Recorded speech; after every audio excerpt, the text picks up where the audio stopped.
You have just settled into the quiet dark. The lights are off, and you are lying in bed, doing precisely what every responsible person your age does. You are calculating the exact number of hours and minutes of sleep you will get if you fall asleep. Right. Now, congratulations. You have just begun your nightly advanced seminar in overthinking, a class that has been running on repeat since, perhaps, your career took hold. Or maybe it began when your family grew, or when you first looked at your retirement savings and realized it didn't quite match the articles you've been reading. Your body is heavy, your eyes wish to close, but your mind has decided this quiet moment is the perfect opportunity for a complete audit of your life choices, starting with whether you should have bought that house in 2008 and ending with what you'll say in that meeting 3 days from now. Welcome to the human condition. Welcome to the very same challenge that monks and masters have gently observed for millennia, except they didn't have to worry about smartphone notifications or whether they'd renewed their car insurance. Lucky them. Right now, you are touching the edge of what the Buddha called dukkha, not the grand, dramatic suffering of films, but the subtle, persistent static of a mind that simply will not settle. You are about to find peace, not by fighting this mind, but by understanding it. The ancient Zen stories tell of this path. The timeless Buddhist stories offer the light.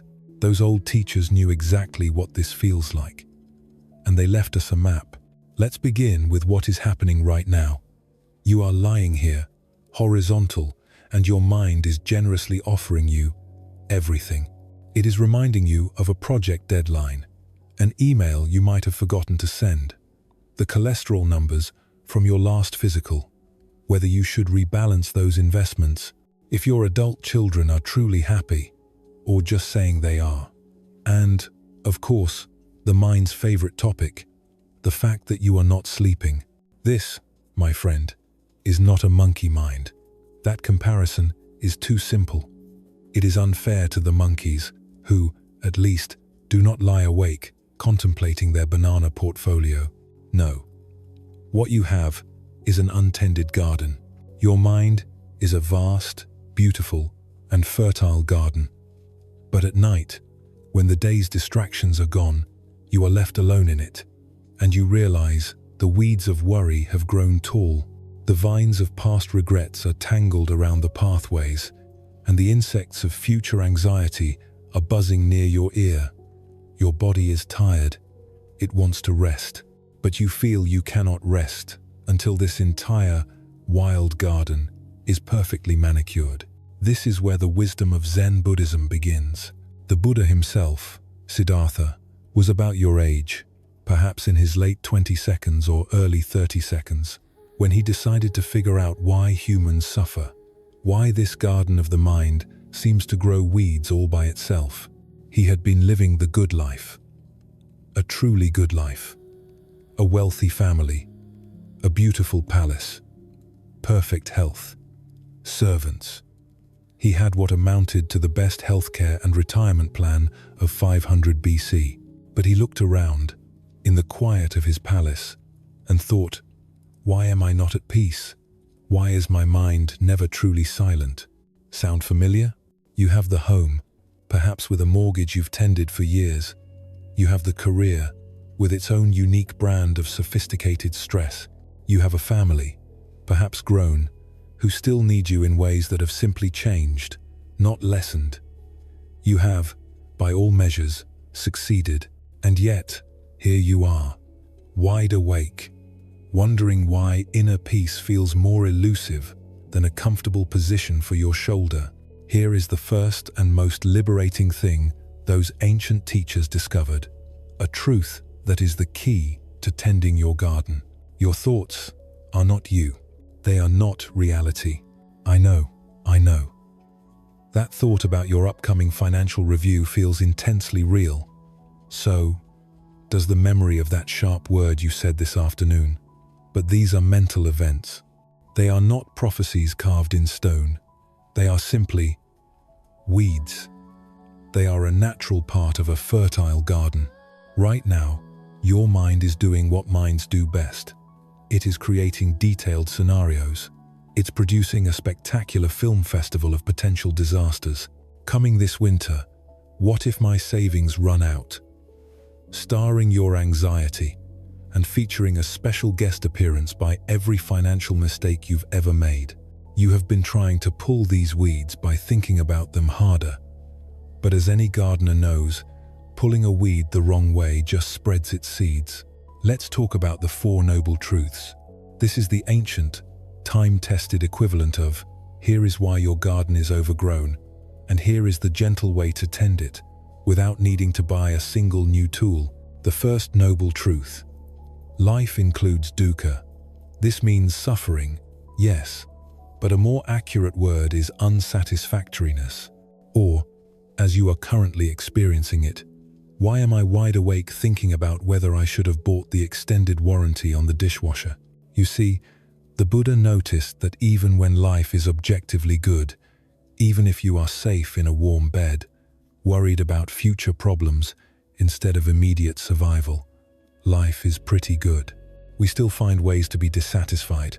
It's as if our minds are hardwired to scan for what is wrong, even when 99% is right. We are weed finders by nature. The second noble truth. Suffering, or the weeds, come from attachment and craving. In your case, right now, it is the attachment to the powerful idea that you should have your life completely figured out by now, that you should be healthier, that you should have saved more, and, most urgently, that you should be asleep. News flash. Nobody has it all figured out. Not even that person from your past who posts seemingly perfect travel photos online. They have their own hidden weeds, I assure you. Your mind, in this moment, is attached to the idea of sleep. It craves unconsciousness. And this very craving, this desperate wanting, is a state of tension. It's like trying to fall asleep by clenching every muscle in your body. The act of demanding sleep is precisely what keeps you awake. It's the ultimate paradox. It's like trying to not think about a pink elephant. Suddenly, your mind is a circus of them.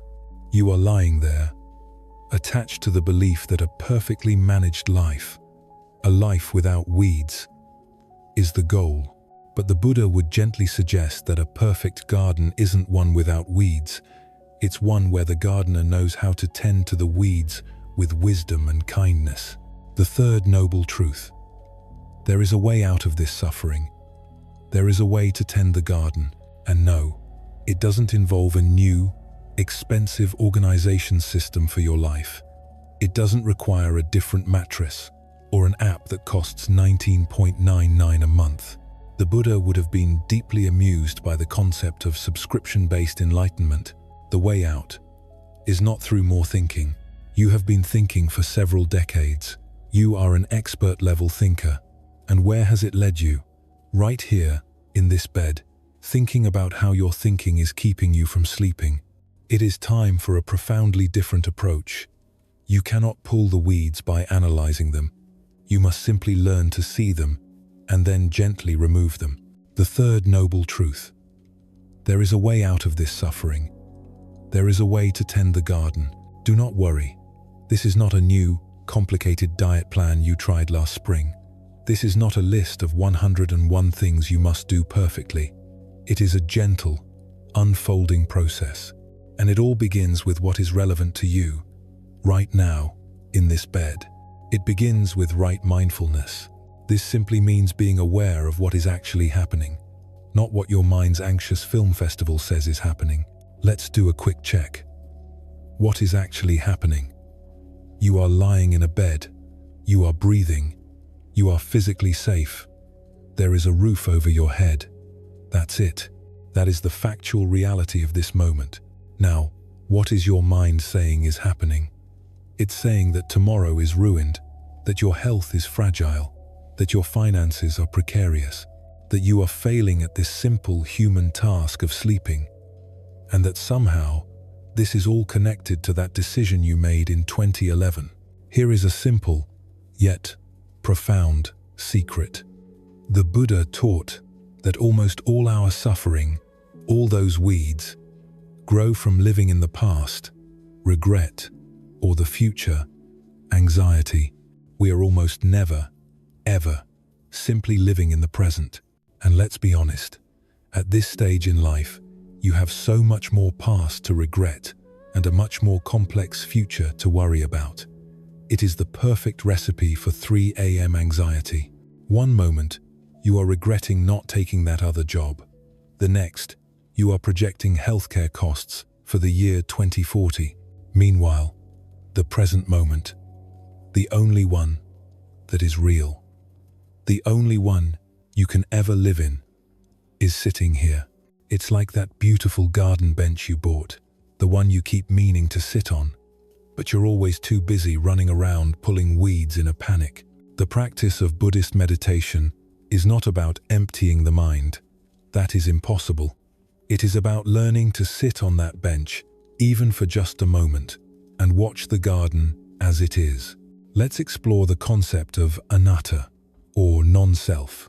This might sound like a complex idea reserved for monks in mountaintop monasteries, but it is actually the most practical tool for your sleepless night.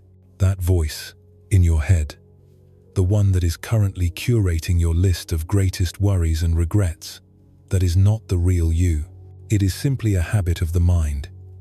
It is like a talk radio station that got stuck on the life-audit and disaster report channel, and the volume is turned all the way up. Think about it. You are observing these thoughts. You are aware of the anxiety. This means you cannot be the thoughts. You are the awareness behind them. Let's explore the concept of Anatta, or non-self.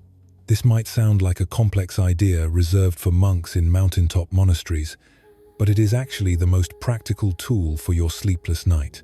You have been standing in the middle of this cold, fast-moving river all night, trying to stop the water, trying to catch every piece of debris, every anxious thought, and analyze it. It is exhausting. The practice of Zen Buddhism offers a different way. It invites you to simply step out of the water, come and sit on the warm, solid riverbank. From here, you can simply watch the river flow by. You are not the river. You are the witness.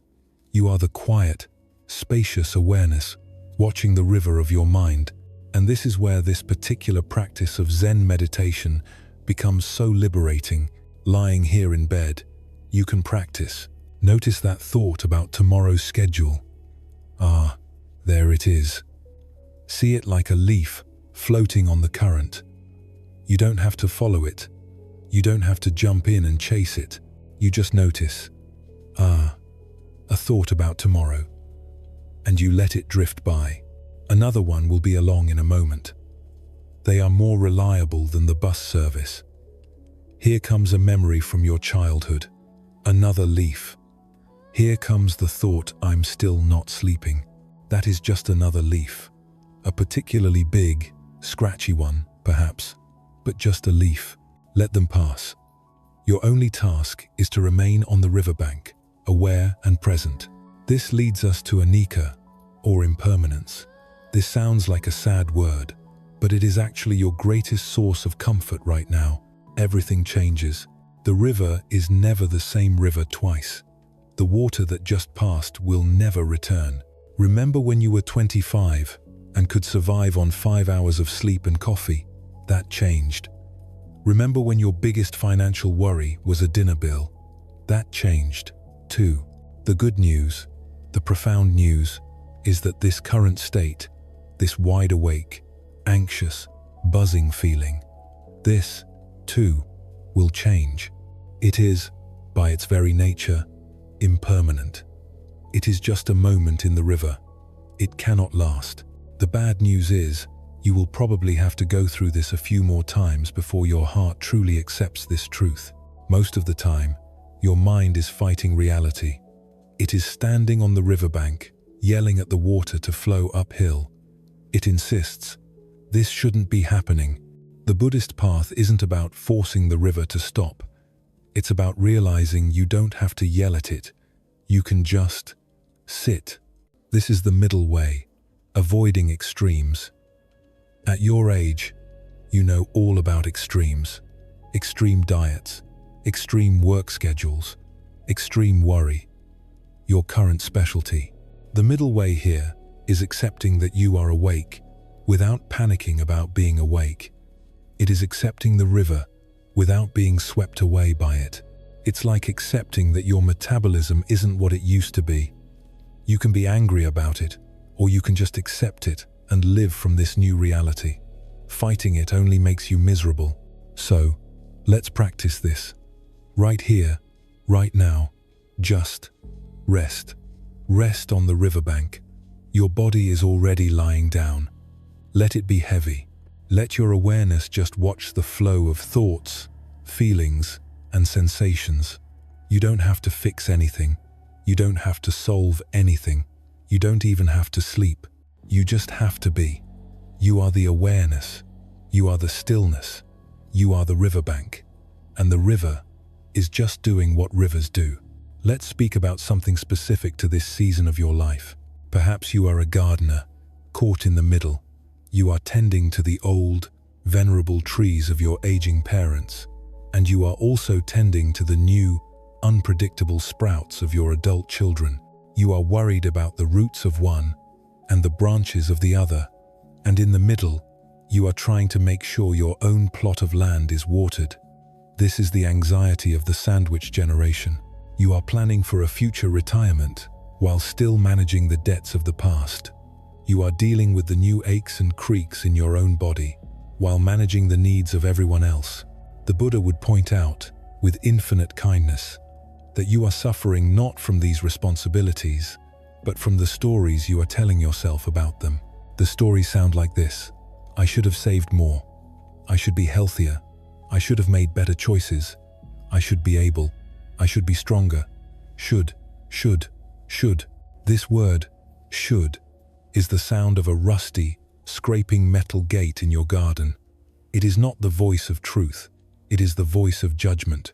It is the sound of a mind that believes life is a test, and you are somehow failing. Here is a Buddhist insight that is particularly relevant: the concept of right effort. This doesn't mean trying harder. You have been trying hard your entire life. You are an expert at effort. This means trying differently. Right effort in this moment means not trying to force sleep. It means not battling your thoughts, which is like trying to fight the wind. It means not trying to solve your children's lives, your parents' health, and your retirement fund at 3 o'clock in the morning. Right effort, right now, means lying here with a kind of radical acceptance. I am awake. Millions of people my age are also awake right now, probably thinking very similar thoughts. This is part of the human experience. It is a profound relief to stop trying. Do you know what is fascinating? The Buddha achieved enlightenment by, quite literally, sitting still and doing nothing. After years of trying everything, extreme fasting, intense breath holding, studying with every great teacher, he had tried harder than anyone. He was the ultimate overachiever of spirituality, and it all failed. Finally, he just sat down under a tree and stopped. He stopped trying so hard. He let go. He accepted. And in that surrender, the understanding came. There is a deep lesson there. For those of us who have spent decades believing that the answer to every problem is to work harder, think more, plan better, sometimes the answer is to do less, not more. Your thoughts are like the buzzing of insects in your garden at dusk. They are persistent, they seem urgent, but they are not actually important right now. You do not have to chase every single one. You can just let them buzz. This brings us to compassion. Starting with self-compassion. You are lying here, and you are being incredibly hard on yourself. For what, exactly? For being human? For having concerns? For caring so deeply about your family's well-being that it interrupts your sleep? These are not character flaws. These are signs that you are a responsible, loving adult. You are simply a gardener who cares. The problem is not your care. The problem is your harshness toward yourself. The Buddha taught that suffering is universal. That person you imagine has it all figured out. They are probably awake at 2 a.m. too, wondering if they chose the right insurance plan. Here is something practical. The 5 hindrances. These are the 5 main pests in the garden of the mind that, in your case, block sleep. 1. Desire. Wanting things to be different. Specifically, wanting to be asleep. 2. Aversion. Not wanting what is happening, hating that you are awake. 3. Sloth and torpor. That heavy, dull fogginess that isn't sleep. The mind feels like heavy, wet clay. 4. Restlessness. Your current specialty. The buzzing anxiety. The mind that cannot land. 5. Doubt. Wondering if anything will ever help. Wondering if you are broken. Do you recognize any of these? Of course you do. You are likely experiencing at least 3 right now. The Buddhist approach is not to fight these hindrances. You cannot spray them with the poison of self-criticism. That only damages the garden. The approach is simply to acknowledge them. Turn on a gentle light of awareness.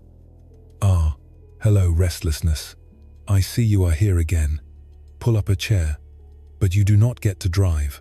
Oh, there is doubt. Hello, old friend. I hear you, but I am not buying what you are selling tonight. This gentle naming, this kind acknowledgement, is the art of wise gardening. You are not fighting. You are simply tending. Think about how much energy you are spending, right now, fighting reality. You are awake. That is the simple, neutral reality. But you are arguing with it. You are insisting it should not be. This is like standing in the middle of a beautiful, gentle rainstorm, screaming at the sky to stop. The rain is not the problem. The rain is just rain. The problem, the suffering, is your insistence that it should be sunny. The problem is your battle. This is the great, hidden suffering. It is not the wakefulness itself. It is the war with wakefulness. It is the second layer of suffering, the one we add all by ourselves. The first arrow is, I am awake. That is just a fact. It might be uncomfortable. The second arrow, the one we shoot at ourselves, is, this is terrible. I am failing. Tomorrow is ruined. I can't stand this. That second arrow is entirely optional. What if, and just stay with me here, what if you just accepted being awake? Not forever, just for this moment. What if, instead of fighting the rain, you just let it rain? You don't have to like it. Acceptance is not approval. It is just acknowledging what is. It is raining right now. I am awake right now. Think about how much energy you are spending right now fighting reality. You are awake. That is the simple, neutral reality. But you are arguing with it. You are insisting it should not be. What if, instead of seeing this time as wasted, you saw it as found? When else do you have this much uninterrupted time, in total silence, to simply be? Time to practice being present. Time to observe the habits of your own mysterious, beautiful mind. Time to perhaps, in this quiet darkness, find a different kind of peace. I know what you are thinking. Easy for you to say. You are not the one who has to lead a 2-hour presentation tomorrow on no sleep. That is a fair point. Your responsibilities are real. This is the paradox of effort. The harder you try to force sleep, the more tense and on you become. The harder you try to find peace, the more you agitate the water of your mind. Sleep is not a fortress you can take by force. Peace is not a prize you can win through struggle. They are both states of surrender. They arrive when you stop fighting. So, let's talk about right view. Chan Kien, seeing things as they really are. Right now, your mind is adding a massive amount of extra drama to the simple, neutral fact of being awake. It is like putting hot sauce on food that is already spicy. It is unnecessary, and it is painful. Here is what is really happening. You are a human being, of a certain age, with real responsibilities and deep concerns, having trouble sleeping. That's it. You are not failing at life. You are not uniquely broken. You are just human. And here is the beautiful part. The part that prajna, or wisdom, reveals. This very moment. Yes, this frustrating, wide-awake, 3 a.m. moment contains everything you need for peace. Not the peace of unconsciousness, though that would be nice, but the deeper, more stable peace of accepting what is. Your mind will keep generating thoughts. That is what minds do. They are like your lungs. They breathe. Minds think. They are like that one relative who always has an opinion about everything. You cannot stop them from talking, but you do not have to believe everything they say. You can smile, nod, and let them talk, while you rest in the quiet awareness behind the noise. So, let's redefine rest. Maybe rest tonight isn't about unconsciousness. Maybe rest is about ceasing the battle, ceasing the argument with reality, letting your body be heavy and supported by the bed, letting your mind be, whatever it is, anxious, busy, quiet, buzzing, and letting your awareness just hold all of it with a gentle, spacious, non-judgmental kindness. That is a profound rest. It is the rest the Buddha was talking about, the peace that passes all understanding and is available to you right now, whether you sleep or not. As you lie there, perhaps adjusting your pillow for the 15th time. Not that anyone is counting, except, of course, your mind, which is keeping a detailed spreadsheet of everything. Let's talk about attachment again. No, not just your attachment to your morning coffee, though that is real, but your attachment to how you think things should be. Your mind is running a constant, silent audit of reality and finding it lacking. You should be asleep. Your children should call more often. Your retirement account should be larger. Your back shouldn't make that strange clicking sound when you stand up. Should. It is like your mind is a really terrible life coach who works the night shift, constantly pointing out the gap between reality and your expectations. But here is what those Buddhist monks, sitting quietly in their simple rooms, figured out while you were busy building a career and raising a family. Attachment to how things should be causes more suffering than the things themselves. Your sleeplessness is not the real problem tonight. The problem, the suffering, is your powerful, ironclad conviction that you absolutely must be asleep right now. It is like insisting that it should not rain during your outdoor vacation. You can insist all you want. You can get angry, frustrated, and despairing. But the rain doesn't care about your preferences. The rain is just raining. And right now, wakefulness is just happening. Speaking of preferences, let's address something specific to this stage of your life.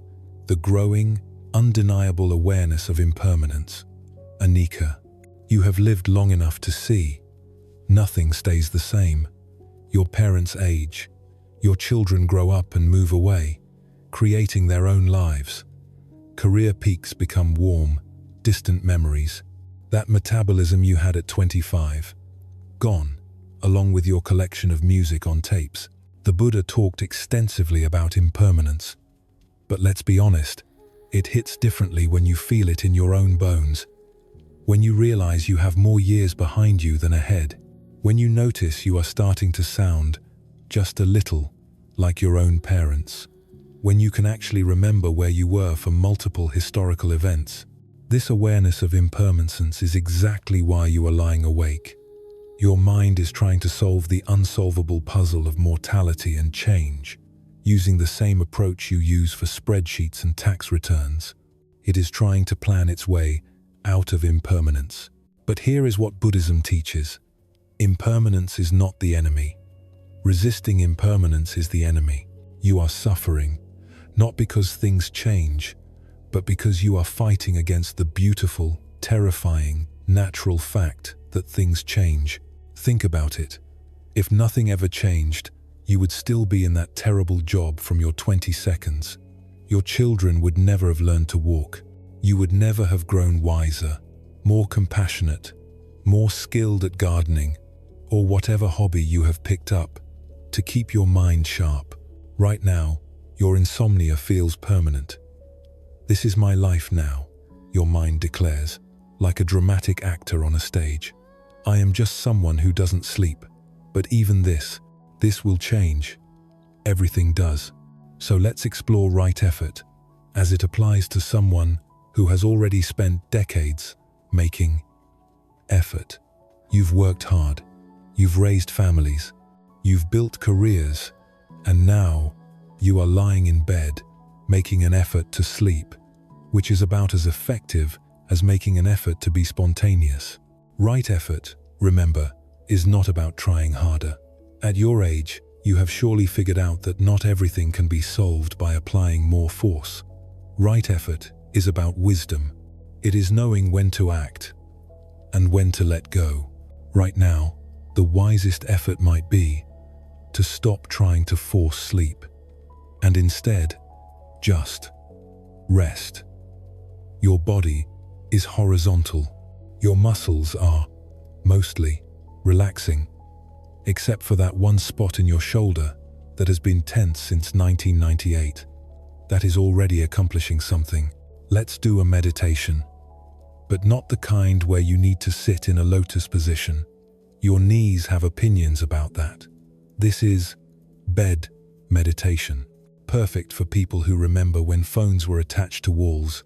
Focus on your breath, not to change it, not to fix it, just to notice it, in and out. You have been breathing successfully for several decades now, all without thinking about it. You are actually quite good at it. Feel the sensation.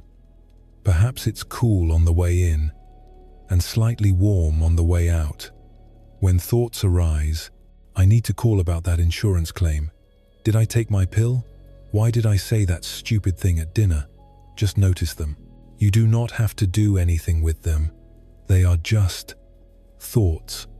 They are just leaves on the river. Acknowledge them. Thinking.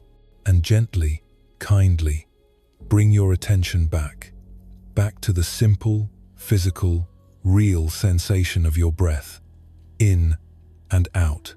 This breath is your anchor. It is your home base. It is always in the present moment. It is not worrying about tomorrow. It is not regretting yesterday. It is just breathing. Now, come home to the breath. Again and again. That is all you have to do. Just this. The Buddha taught that so much of our suffering comes from the stories we tell ourselves. And oh boy, at this stage in your life, you have stories. You are a library of them. Your mind is a brilliant award-winning screenwriter, and its favorite genre? Disaster, suspense, tragedy. It is lying here, right now, pitching you new scripts. The story of who you should be by now, the story of what you should have accomplished, the story of how your body should feel, the story of how your family should behave, the story of how your retirement should look. These stories are keeping you awake. They are like those streaming services that automatically play the next episode. One anxious thought, did I save enough, leads to the next episode. What if I get sick?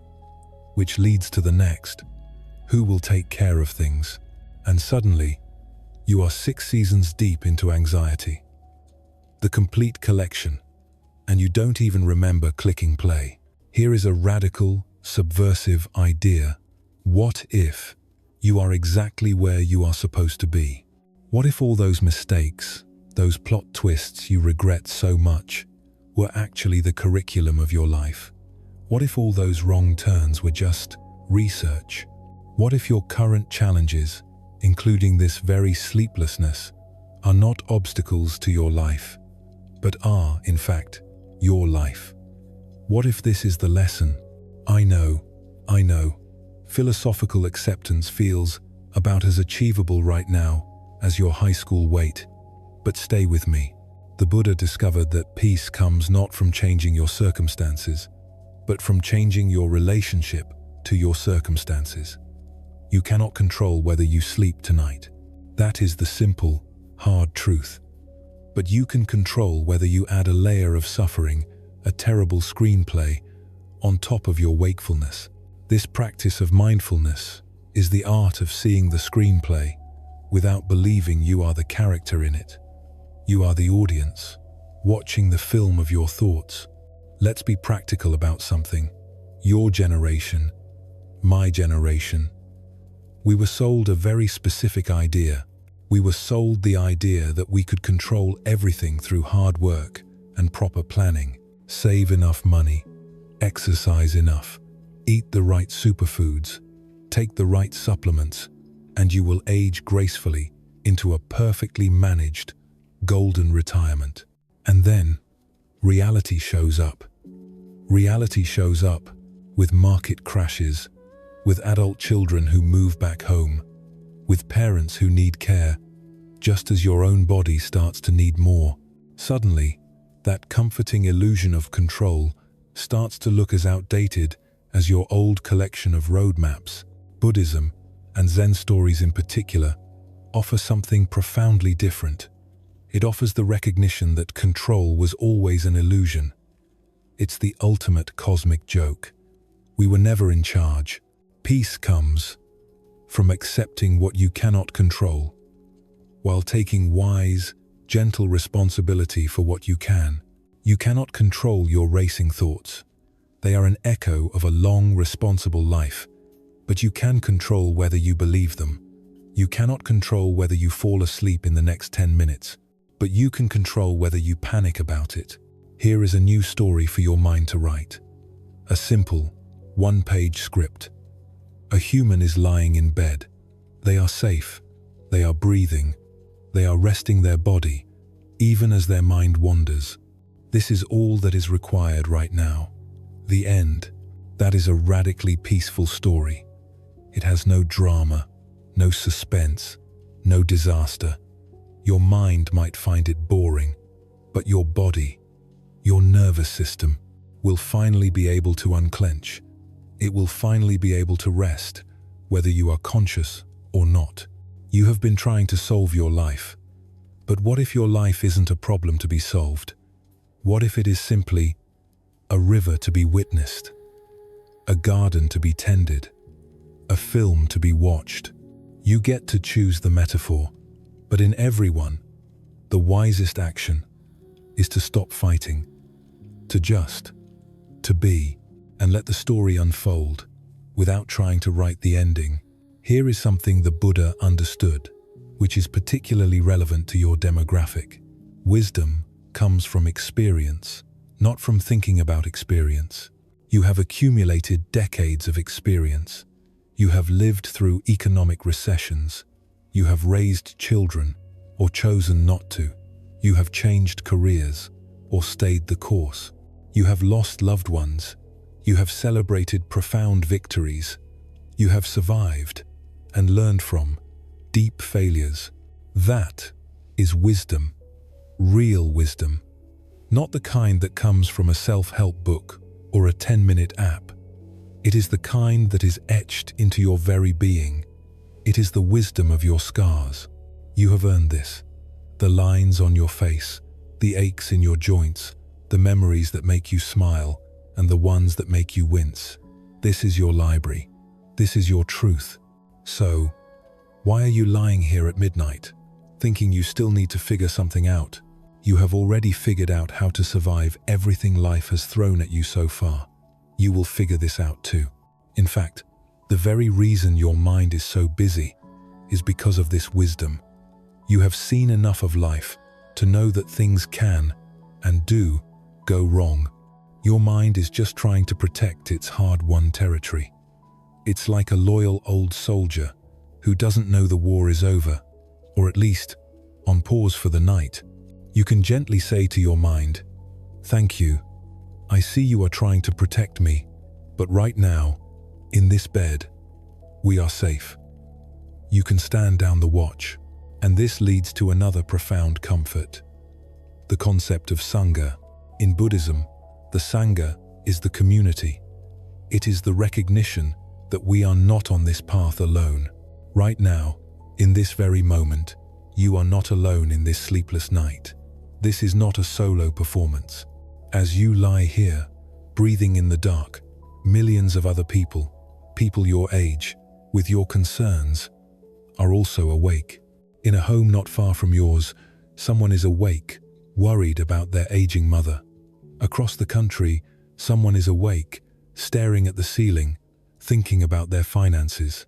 Across the world, someone is awake, worried about their adult child, who seems to be making a mistake. Someone is awake with a body that aches. Someone is awake with a heart that is grieving. You are all in this, together. You are part of a vast, silent, invisible community. The Sangha of the sleepless, the brotherhood and sisterhood of the 3 a.m. audit. There is something strangely, deeply comforting in that, isn't there? We are all in this together. This strange, beautiful, confusing, terrifying experience of being human, of aging, of caring, of lying awake, wondering if we have done enough, saved enough, loved enough. The Buddha taught that suffering is universal, but so is the path out of suffering, and so is the connection we find in that shared experience. This is the heart of so many Buddhist stories. The moment a person realizes their pain is not a personal failure, but a human bond. You are not separate. Your racing thoughts about mortgage payments, medication side effects, and whether your kids are making good choices, these are not signs that you are failing at life.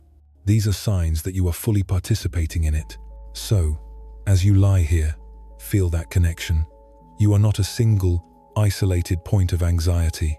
You are a part of a great, breathing network of humanity, all just trying to find our way in the dark. Let that feeling hold you. Let it be a blanket. You are not alone. You are not failing. You are just one of us. And we are all just human. Let's talk about loving kindness, metta, and let's start with kindness for yourself. This is a radical idea, especially now when your mind is more inclined to criticize. Why can't you sleep? What's wrong with you? You should be better at this. Here is a new practice, a different kind of Buddhist meditation. Think of your mind right now as a small glass of water. It is agitated, it is cloudy, and every anxious thought, every drop of self-criticism is like a drop of dark ink. It instantly turns the entire glass dark. Your whole world becomes anxiety. Loving kindness, metta, is the practice of gently, intentionally expanding that small glass. It is the practice of turning it into a vast, calm, clear lake. Ho Nuk Teing. Now, when the same drop of ink falls, it vanishes. It is received by the vastness. It dissolves without a trace. So, let's practice, right now. You don't have to force a feeling. You just have to gently offer the words. The words are the seeds. Start with yourself. This is the hardest part, but it is the most important. Place your attention, as best you can, in the center of your chest, a place of warmth, and just silently, internally, offer these phrases. May I be peaceful. May I be safe from my own anxious thoughts. May I be healthy and strong. May I be kind to myself, right here, right now, in this sleeplessness. It might feel strange. It might feel like you don't mean it. That is okay. The gardener plants the seed. They do not force the flower to bloom. Just plant the seeds. May I be peaceful. May I be at ease. May I accept this moment just as it is. May I be free from this struggle. The Buddha didn't say that last part, but as we said, he would understand. Now, let that feeling, that small warmth, begin to expand. Let your glass of water begin to widen into a pool, into a pond, into a lake. Extend this kindness to others. Think of all the other people you just connected with, the Sangha of the sleepless, all the other people, your age, lying awake right now, and offer to them, may you be peaceful, may you be safe. May all the people lying awake right now, staring at their ceilings, be free from their suffering. May they find a moment of rest. May they stop Googling their symptoms at this hour. May they be at ease. Feel that. It's a practice. It is not about feeling some magical, warm, and fuzzy glow. It is about intentionally changing the channel in your mind. It is about switching from the life-audit and disaster report station to the gentle kindness and shared humanity broadcast. Now, extend it even further. Think of the people you are worried about. Your aging parents, your adult children. They are probably worried too. It is worry, all the way down. But as you've learned, it is also love. It is also care. It is also connection. So, send that love out. May my parents be peaceful and safe. May my children be happy and wise. May they be free from their own struggles. The Buddha taught that we suffer because we feel separate from others, separate from peace, separate from life, separate from the present moment. But lying here, in the dark, breathing the same air as billions of others, worried about the same timeless, human concerns, you are not separate at all. You are not an island. You are part of the vast, interconnected ocean of life. Your racing thoughts about your health, your finances, your family, these are not signs that you are failing at being human. They are the very definition of what it means to be human, to be a gardener who cares about the garden. The practice of metta is simply watering the garden with kindness instead of the salt of judgment. Your mind is the lake. An anxious thought arises. What about that meeting? Let it be a drop of ink. Watch it fall and dissolve in the vast, calm, compassionate water of your awareness. It cannot stain the lake. It is too vast. You are too vast. This is the peace that is always available. It is not the absence of anxiety. It is a spaciousness so large that anxiety can no longer take over the whole property.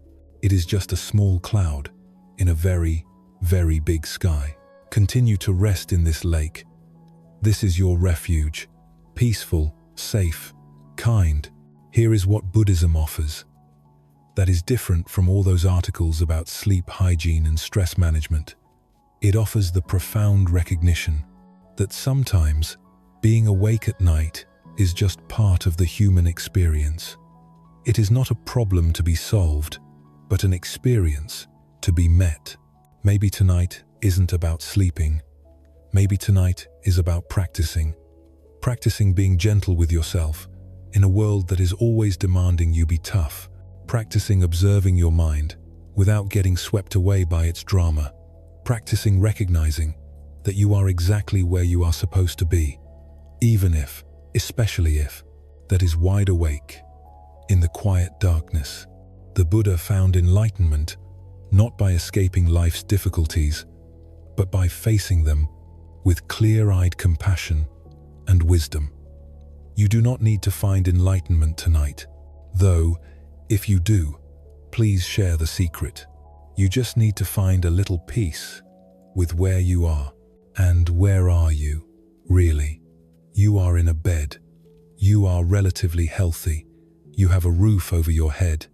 You have people and responsibilities that you care about so deeply. They are woven into the very fabric of your mind. When you look at it that way, it's not such a bad place to be, is it? Your problems are real. Your worries are valid, but so are your blessings. So is your strength. So is this present moment. Your mind, that beautiful, brilliant, and exhausting mind, will keep generating thoughts about your health, your finances, your family, your future. That is what minds do. Especially minds that have spent decades successfully solving problems and managing complex responsibilities. Your mind is good at this. It's just working overtime. But you do not have to chase every thought. You do not have to solve every problem tonight. You can, instead, just lie here, breathing, being human, sharing this silent, invisible moment with countless others who are also awake, also worried, also wondering. Maybe that is enough. Maybe that is even a kind of profound meditation. Maybe that is exactly what the Buddha was talking about. Finding peace, not by escaping life, but by accepting it, sleepless nights, and all. So, breathe. Notice your thoughts, without believing all of them. Be gentle with yourself. You are the gardener, not the weed. You have made it this far, through everything life has thrown at you. You will make it through this night too. And if you do, eventually, fall asleep. Wonderful. And if you do not, you will have practiced something even more valuable. You will have practiced being at peace with what is, and that is a skill worth developing. Whether you are 35 or 85, whether it is 2 a.m. or 2 p.m., whether you are in a bed or sitting under a Bodhi tree, the Buddha would approve. And he would probably remind you that tomorrow's worries will still be there tomorrow. You do not need to rehearse them all night. Now, let your mind rest. Even if your body will not sleep, you have earned it.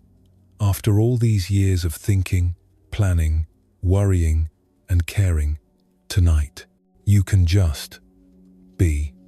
This is the first noble truth of insomnia. This is happening.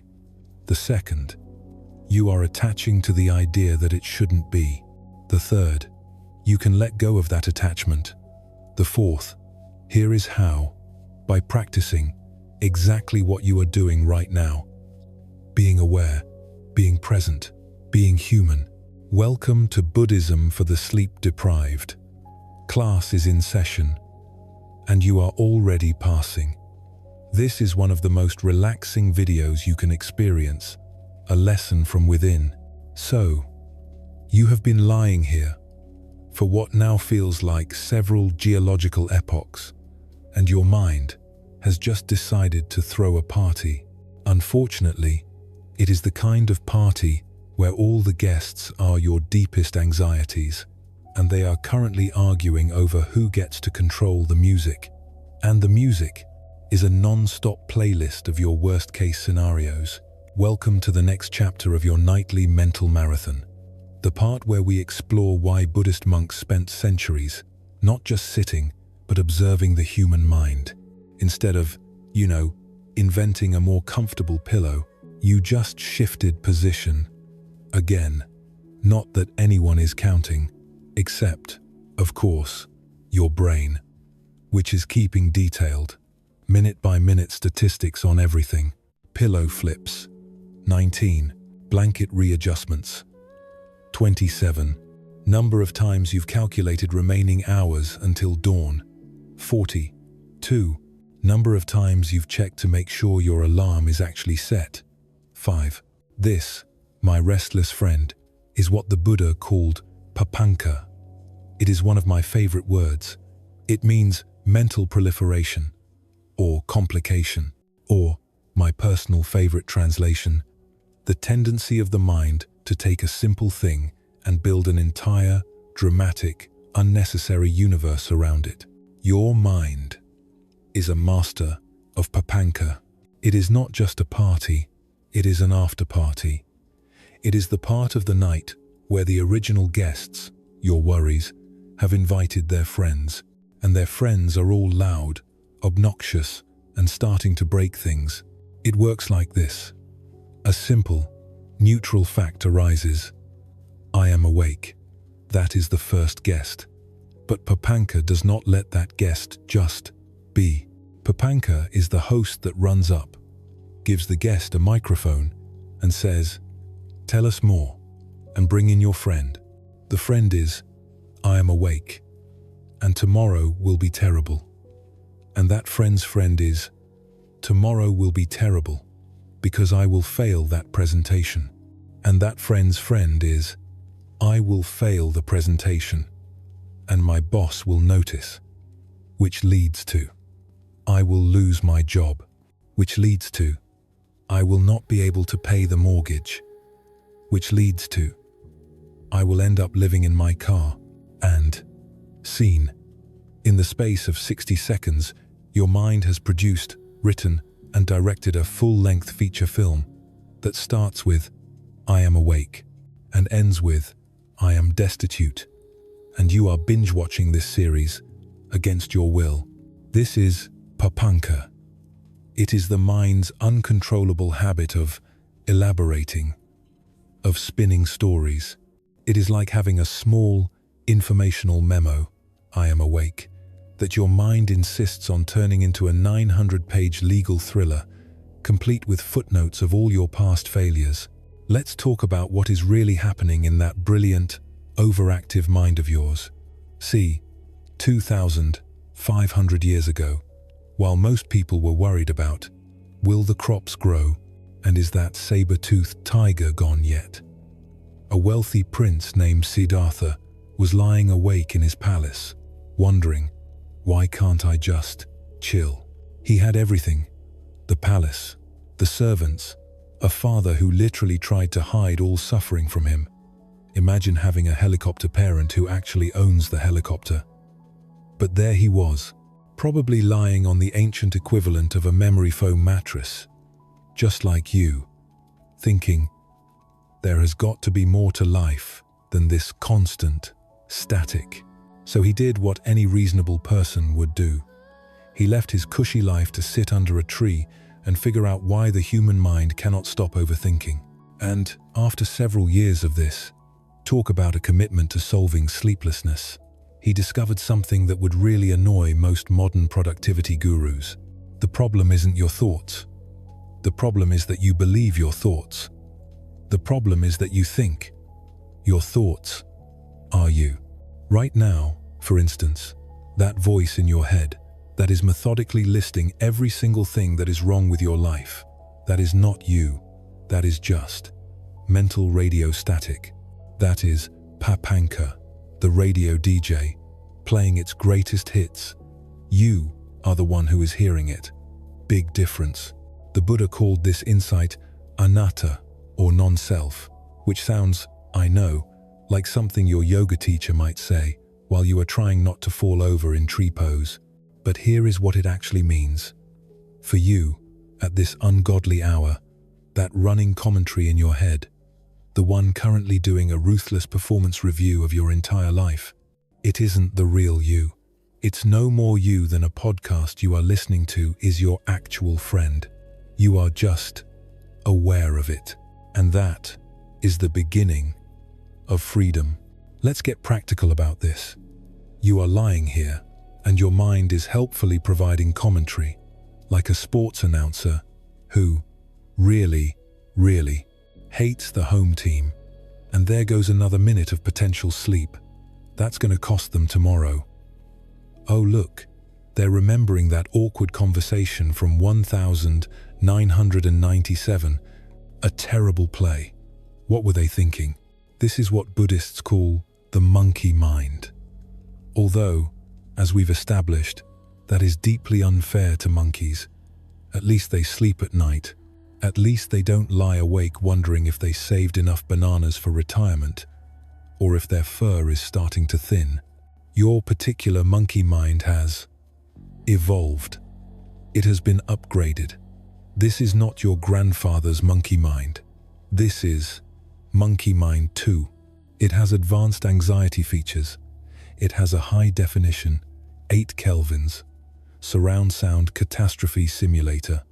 It has push notifications for all your regrets, and it is connected to the cloud of all your future worries. This is the mind that has a mortgage. This is the mind that worries about elderly parents. This is the mind that knows, in excruciating detail, exactly how many hours of sleep you should be getting, and it has the articles to prove it. Now, let's go back to Siddhartha. That prince, the most famous of all Zen stories, is his, and it's often told with such reverence that we miss the central point. He was just like you. He was lying there, in his palace, with his own monkey mind one. It was an earlier version, but it had the same bugs. His mind was saying, "Why am I not happy? I should be happy. I have everything. What is wrong with me?" He was attached to the idea of happiness, just as you are attached to the idea of sleep. So, he did his radical thing. He left. This is called the Great Renunciation. But here is the part we often miss. We think he renounced his palace, his wealth, his family. That is the physical part, the real renunciation. The one that matters to you, right now, was that he finally decided to stop fighting the war in his own head. He renounced the battle. He went out and tried everything. He tried extreme fasting. He renounced that. He tried extreme meditation, holding his breath until he passed out. He renounced that. 2. He tried being the perfect, most disciplined student. He renounced that. He was the ultimate overachiever of suffering. And finally, as we discussed, he just sat down under a tree by a river. And he made a new kind of renunciation. He renounced trying to find an answer. He renounced the idea that his mind needed to be fixed. He renounced the idea that he needed to become someone else, an enlightened person. He just Saturday, and he decided to watch the party, to watch the Papanka, to watch the monkey mind. He did not try to kick the guests out. He did not try to reason with them. He just observed, and in that pure, non-judgmental observation, the guests got bored. The music faded. The anxious thoughts, having no one to argue with, no one to convince, just dissolved. He discovered that thoughts are like guests. They only have power if you engage with them, if you serve them drinks, if you argue with them, if you simply sit and watch them. They eventually leave. They have to. Anicca, impermanence.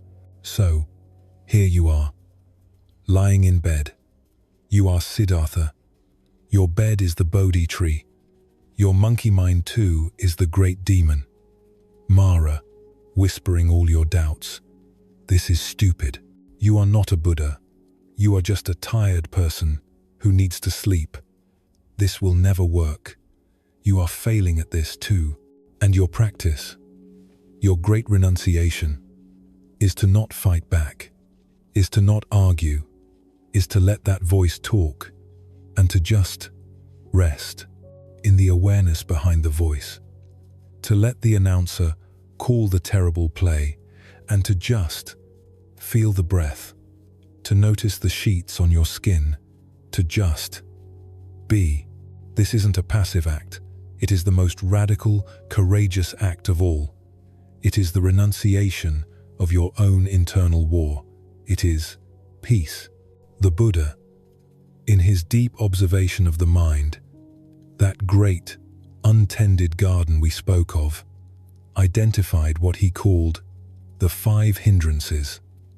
These are the primary weeds, or pests. Or, let's use a new image, one for the sky above your garden. Imagine your true mind. Your core awareness is a beautiful, full, luminous moon. It is always there. It is always whole. It is always peaceful. The 5 hindrances are just clouds. They are temporary weather patterns that drift in front of the moon, obscuring its light. Your problem is not the moon. Your moon is fine. You are not broken. You are just experiencing a cloudy night, and you have forgotten that the moon is still there. Let's see. How many of these clouds are in your sky right now? First, there is the cloud of sensual desire.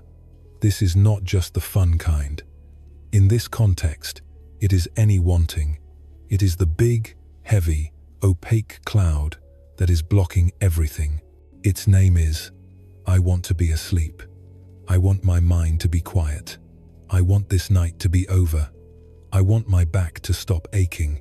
I want my children to make better choices. It is the cloud of craving, of wanting reality to be different than it is. And as it passes in front of the moon, your whole world feels dark, defined by what you lack. Second, there is the cloud of ill will or aversion.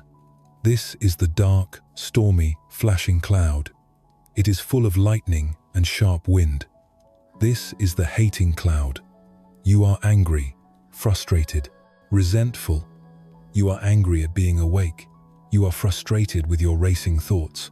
You are resentful that your partner might be sleeping peacefully beside you while you are here, getting a master's class in Buddhist psychology against your will. This cloud is, I don't want this. I hate this feeling. Get this away from me. It crackles with the energy of resistance. It is the battle itself. Third, there is the cloud of sloth and torpor. This is not a defined cloud. This is a dense, heavy, wet fog. It rolls in and just sits. It is that heavy, dull, sluggish, peanut butter feeling. It is not quite sleep, but it makes thinking feel like wading through mud. It is why you have been staring at the ceiling without actually seeing it. The fog is so thick, you have forgotten there is a moon. You feel heavy, dull, and stuck. Fourth, there is the cloud of restlessness and worry. Oh, hello there. This is your current specialty. This is not one big, slow-moving cloud. This is the wind. A high, fast wind, tearing hundreds of small, fast, tattered clouds, scudding across the moon. Your mind is like that sky, bouncing from one concern to another. Retirement funds, health issues, that weird sound the car is making. Did I lock the front door? Did I remember to move the laundry to the dryer? The wind of anxiety blows, and the clouds of thought race. And the moon, your peace, is just flicker, flicker, flicker, constantly obscured. And fifth, there is the cloud of doubt. This is the most subtle cloud. This is the whispering, high-altitude, icy cloud. It does not just block the moon, it makes you question the moon's existence. Did I make the right life choices? Am I doing enough? Will I ever sleep properly again? Is this meditation stuff even real? Or am I just lying here, listening to my own thoughts, like some kind of consciousness podcast? Is any of this working? Congratulations. On any given night, but especially tonight, you are likely experiencing all five. A dark, stormy, foggy, windy, and skeptical night. It is a full-blown atmospheric event inside your mind.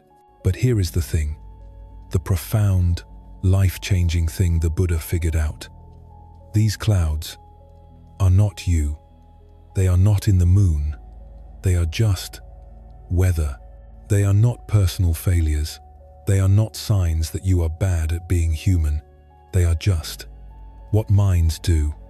It is like being upset that the sky produces clouds, or that the ocean has waves. This is just the nature of consciousness when left unsupervised. So, what was the Buddha's solution? It was not to fight the clouds. You cannot stand in your garden and yell at a storm cloud to make it move. You can, but it does not work, and you will look foolish. You cannot force the fog to lift. You cannot command the wind to stop. Instead, he suggested something radical. Just notice them. Do not judge them. Do not try to fix them. Just name them. Lying here, you can practice this. There is the wanting cloud. I see it. It is very large. Oh, that feeling of frustration. That is aversion. Hello, aversion. This heavy, sluggish feeling. This is sloth and torpor. This racing from topic to topic. That is restlessness. This thought that this is all pointless. That is doubt. The moment you name it, something magical happens. You are no longer in the cloud. You are no longer lost in the fog. You have become the watcher of the cloud.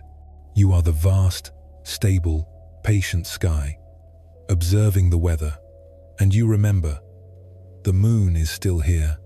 Your peace, your fundamental, luminous awareness has not gone anywhere. It is just obscured and all weather. Anicca is impermanent. The wind will change. The clouds will pass. The moon will be seen again. Your only job is to be the sky and wait and breathe. This is what mindfulness truly is.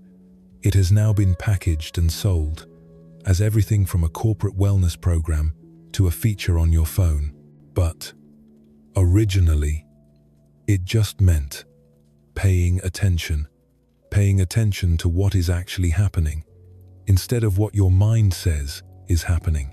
Right now, what is actually happening? You are lying in bed. You are breathing. You are physically safe. That's it. Everything else, the mortgage worries, the health concerns, the perfect replay of that awkward conversation from 1997. That is just your mind's late-night improv show, and you are, unfortunately, the only member of the audience.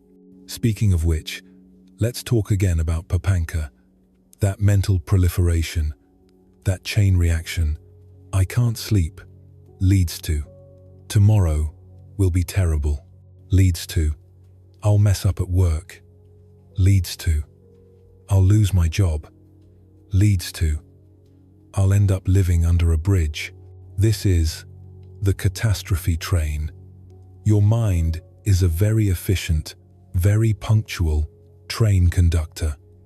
The first thought, I'm still awake, is the train pulling into the station. All aboard. It whistles. And you, being a responsible person, you get on. You think, I should probably ride this train of thought. It seems important, so you get on. And the train leaves the station. Next stop, tomorrow's ruined. And you think, oh dear, this is a terrible destination, but I'm on the train. I must see where it goes. Next stop, presentation, failure. Next stop, financial ruin.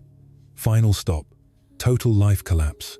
And you ride this train all night, all the way to its final, terrible destination of doom. And you arrive, exhausted, stressed, and miserable. And then, another train pulls into the station, the Regret Express, and you get on that one. The Buddha's insight was that you can break these chains at any point. You do not have to follow the thought train all the way to its final, terrible destination. This is the practice. You are lying here. You are resting on the platform. You hear the whistle. The train pulls in. I'm still awake. And you just notice. There is the Catastrophe Train, track 3, right on schedule. And you just watch it. You do not have to get on. You can just let it pull out of the station without you. It will huff and puff. It will seem very urgent. This is very important. It will whistle. You must think about this. And you, from the safety of the platform, can just breathe and watch it go. This is liberation. It is not about stopping the trains. The trains will always run. This is a busy station. This is just not buying a ticket for every single one. So, let's practice. Here, on the platform, lying in your bed, a thought will arrive. My knee has been making that sound. Ah, the health anxiety local. You just see it. You can even name it. Thinking, worrying, and you gently return your attention to the platform, to the simple, solid, real sensation of your breath, in and out, to the feeling of the sheets, to the heaviness of your body on the mattress. Another train will pull in. Did I remember to move the laundry? The household tasks express. Notice it. Let it go. Back to the breath. This is mindfulness.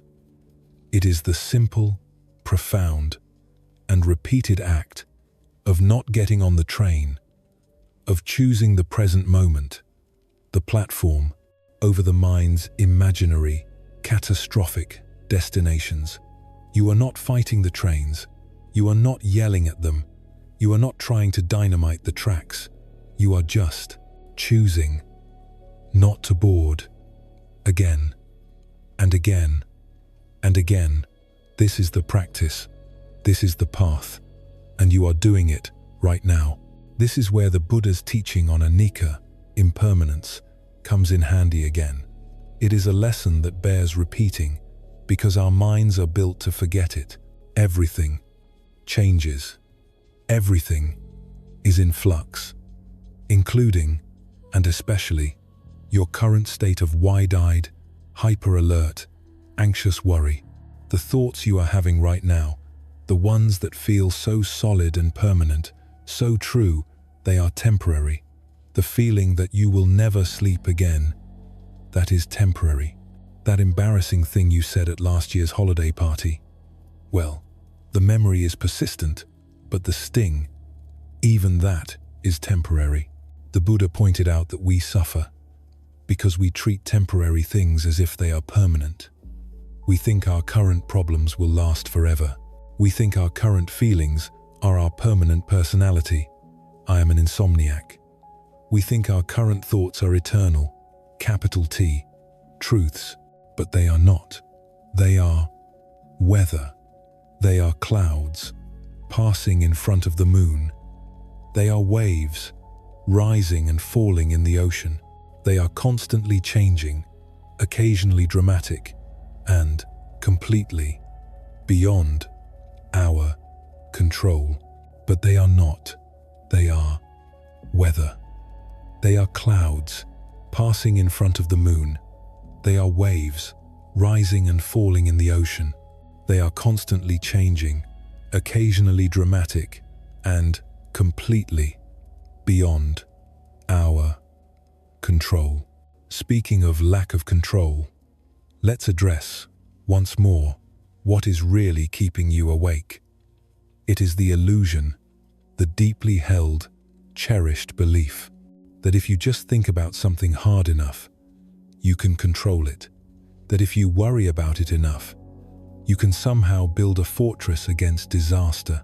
The Buddha called this grasping, the desperate, white-knuckled attempt to control the uncontrollable. It is exhausting. Imagine you are at the beach and you are trying to hold a handful of dry sand. You want to keep every grain, so you squeeze your fist tighter and tighter. I must control this. And what happens? The tighter you squeeze, the faster the sand runs through your fingers. Your effort to control is the very thing that makes you lose what you are trying to hold. The Buddha called this grasping, the desperate, white-knuckled attempt to control the uncontrollable. It is exhausting. This is your relationship with sleep. Sleep is the sand. You are squeezing with all your might. I must sleep. I must control this. I must make it happen. And the sand of peace, of rest, just slips away. This is like believing that if you worry about the rain hard enough, you can change the weather. Your retirement account does not grow because you anxiety calculate it at 3 a.m. Your adult children do not make better choices because you lie awake, reviewing their life options on their behalf. What if you just held the sand, gently, in an open palm? Some would still be lost to the wind, but most of it would rest peacefully in the palm of your open, accepting hand. This is what the Buddha meant by letting go. It is not giving up. It is not becoming irresponsible. It is not becoming a doormat to life. It is the exact opposite. It is an act of profound wisdom. It is aligning yourself with reality. It is recognizing that your mental hamster wheel isn't actually powering anything except your own anxiety. It is the recognition that the only way to hold the sand is to stop squeezing. The only way to find peace is to stop fighting. The only way to find rest is to stop demanding it. This is the core of Buddhist meditation. It is not a practice of achieving a state, but a practice of allowing, of opening the hand. You are not trying to get peace. You are letting go of the war. And in that space, peace, which was there all along, can finally be felt. Speaking of lack of control, let's address, once more, what is really keeping you awake. It is the illusion, the deeply held, cherished belief that if you just think about something hard enough, you can control it. That if you worry about it enough, you can somehow build a fortress against disaster. Now, you might be thinking, easy for the Buddha to say. He didn't have my mortgage. He didn't have my elderly parents. He didn't have my kids who text, "We need to talk," at 11 p.m. Fair point. But he did have the same human brain, the same operating system, with all the same default settings for worry, regret, existential dread, and Papanka, that mental proliferation. The Buddha discovered that the mind has certain patterns. They are like software bugs that have been running, unpatched, since the Stone Age. These patterns made perfect sense. When we needed to remember which caves had bears and which berries were poisonous, worry was a survival mechanism. Regret was a learning tool. But now, that same operating system just makes us lie awake, wondering if we chose the right health insurance plan. The software is outdated for the life we live. One of these core patterns is what Buddhists call dukkha. We've covered this, but it is the foundation. It is the first noble truth. It is often translated as suffering, but it really means that baseline, fundamental unsatisfactoriness of existence. It is that feeling that something is always slightly off. It is like wearing shoes that are just a half size too small, or having a popcorn kernel stuck in your teeth forever. Right now, your dukkha is manifesting as, "I should be asleep. I should have my life more figured out by now. I shouldn't still be making these kinds of mistakes at my age." Your mind is shouting all over you. The Buddha's first noble truth is simply acknowledging that this dissatisfaction exists. Not to be pessimistic, not to be a downer, but to stop being surprised by it, to stop feeling personally attacked by it. Life includes difficulty. Yes. Sleep includes sleeplessness. Yes. Parenting includes worry. Yes. Aging includes new, mysterious body sounds. Yes. This is not failure. This is the full human experience package. You just forgot to read the fine print. The second noble truth. It identifies the cause. The cause is craving and attachment. You are attached to the idea of perfect sleep, to perfect health, to perfect decisions. You crave certainty. In a world that is fundamentally uncertain, you want guarantees in a life that offers none, except that things will change, and your body will continue to make weird noises. But here is where it gets so interesting, the third noble truth. This suffering can end, not by achieving perfect sleep. That's not the path. Not by finally figuring everything out, but by changing your relationship to imperfection. It is like finally accepting that your hair has its own agenda and learning to work with it instead of against it. The end of suffering is the end of the war with reality. Fair point. But he did have the same human brain, the same operating system, with all the same default settings for worry, regret, existential dread, and Papanka, that mental proliferation. But one relevant part is right understanding, seeing things as they actually are, not as your anxiety is painting them. Right. Understanding in this moment means you are awake. This is uncomfortable, but not dangerous. And the fourth noble truth is the path out. The famous eightfold path. Again, do not worry. We are not going to make you memorize all 8 right now. Your brain is busy enough. Thank you. Your brain's disaster predictions have a terrible accuracy rate. The Buddha talked again and again about the middle way, the path between extremes. Right now, you are bouncing between 2 extremes. The extreme of forcing sleep, squeezing the sand, and the extreme of panicking about not sleeping, wailing about the sand. The middle way is a third, radical option, resting in wakefulness, letting your body relax, even if your mind will not, trusting that rest has value, even without unconsciousness. This is revolutionary for those of us raised on the try harder philosophy of life. We have been taught that every problem can be solved with more effort, more thinking, more control. The Buddha suggests that some problems dissolve when we stop treating them as problems. They dissolve when we stop applying effort, when we stop trying to solve them, when we just let them be and let ourselves be. This is the middle way. It is not a compromise. It is a place of profound wisdom, balance, and peace. It is the riverbank. It is the open hand. It is the vast, quiet sky that holds all the clouds. It is available to you right now. Just rest in the middle, in the isness of this moment. Imagine approaching your thoughts like clouds passing in the sky.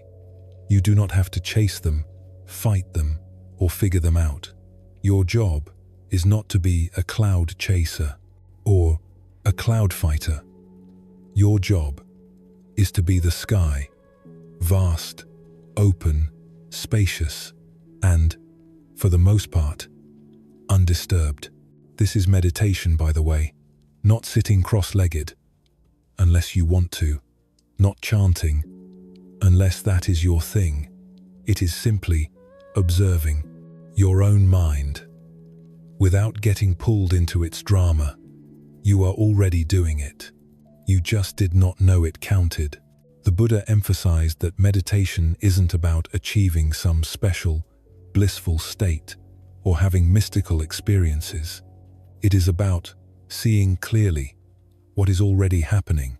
And right now, what is happening is thoughts arising, body sensations, like that ache in your shoulder, and your breathing, which continues faithfully, whether you manage it or not.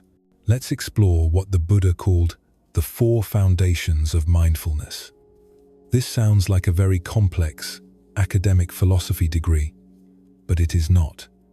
It is just a simple 4-point GPS for navigating your current mental traffic jam. It is a way to be the sky, not the cloud. The first foundation, Mindfulness of body. Right now, can you simply notice your physical sensations? Not to judge them, my back shouldn't hurt. Not to change them, I must find a more comfortable position. Just to notice, to know them. The weight of your body on the mattress. The feeling of the blanket, perhaps it is heavy or light. The temperature of your skin. That spot in your lower back that has been annoying you. The simple, physical fact of the rhythm of your breathing. Notice. Your body is actually pretty good at existing without your conscious supervision. Your heart beats, your lungs breathe, your cells do their cellular things. Maybe your mind could learn from your body's example. It does not need you to micromanage it. All night, just feel. The body is always in the present moment. The second foundation, mindfulness of feelings or feeling tones.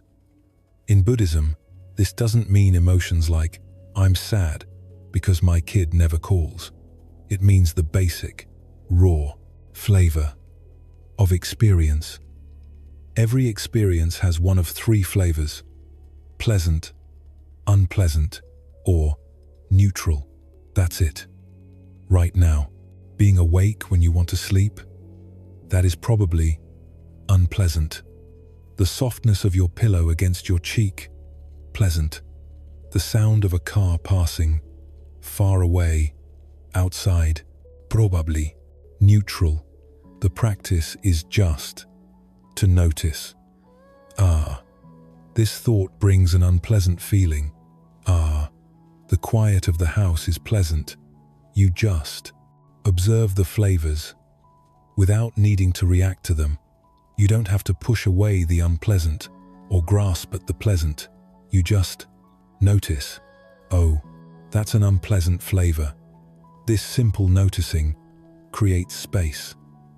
It stops the chain reaction. The third foundation, mindfulness of mind or consciousness. This is observing your mental state, like a scientist, observing the weather patterns. Is your mind tight or spacious? Is it agitated or calm?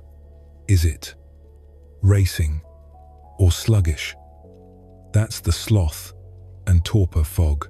You are not trying to change the weather. You are just noting. Currently experiencing mental thunderstorms with a high chance of existential dread. This simple act of naming the state separates you from the state. You are not an anxious person. You are an awareness, experiencing the temporary weather pattern of anxiety. Big difference. The fourth foundation, mindfulness of mental objects, or the Dharma. This is the big one. These are the specific contents of your mind, the thoughts, the worries, the memories, the plans, the clouds themselves. But here is the key. Instead of getting lost in the content, what about that mortgage? Should I refinance? What are the rates? You observe them simply as phenomena, as events. There is a thought about the mortgage. There is a memory of that embarrassing thing from high school. There is a fantasy about winning the lottery and solving all problems forever. The Buddha discovered that when you observe thoughts this way, as just thoughts, they lose their power. They are like scary movies. They are terrifying. When you are immersed in them, believing they are real, but they are much less so. When you remember, you are just sitting in a theater, watching a screen. Your bed is the theater. Your mind is the screen. And the thoughts are just the movie. And frankly, this particular movie has a terrible script. You can just rest in the awareness of the theater. You don't have to believe the movie. Now, let's address something specific to your life stage: the burden of accumulated responsibilities. The Buddha talked about bhara, which means burden. At your age, you are probably carrying multiple burdens: aging parents, adult children who still need guidance, just in different, more complex ways, your own health concerns, financial planning, career pressures, maintaining relationships, trying to remember passwords for 20 different accounts. The Buddha's insight was not, drop all responsibilities and become a monk, though that probably sounds tempting. Right around this time of night, his insight was about discerning which burdens are yours to carry and which are optional, extra suffering you have picked up along the way. That guilt about not calling your mom enough, that is an optional burden. The responsibility to care for her is an actual burden. The worry that your adult child might make a wrong choice, that is an optional burden. The love that wants them to be happy is an actual burden. See the difference? You can care without carrying the entire weight of the world on your shoulders while you are trying to sleep. The Buddha talked about right effort, which, as we have said, does not mean trying harder. You have been trying hard your whole life. Right effort means wisdom in applying energy. Sometimes the wisest effort is no effort. Like right now, the effort to force sleep is the very energy that is keeping you awake. The effort to stop thinking is creating more thoughts. The pink elephant, the effort to relax, is creating tension. What if you applied the deep Buddhist principle of non-doing? In Zen, this is called Wu Wei. It is not laziness. It is not apathy. It is effortless action. It is the recognition that some things happen better without our interference, like falling asleep, like digesting food, like growing wisdom. You cannot force a flower to bloom. You can only provide the conditions. You cannot force sleep. You can only provide the conditions of non-battle. This connects to one of the deepest, most beautiful, and most liberating concepts in all of Zen Buddhism. It is called shunyata, emptiness. Don't worry. This is not the depressing, nihilistic, nothing matters kind of emptiness you feel when you look at a problem you cannot solve. This is a vast, spacious, liberating emptiness. Think of it this way: your insomnia, your anxiety, your worries, they feel so solid, so heavy, so real, so permanent. They feel like a giant, solid, black, unmovable rock sitting on your chest. I am an insomniac. I am an anxious person. It feels like a thing. Shunyata is the teaching that this rock is not solid.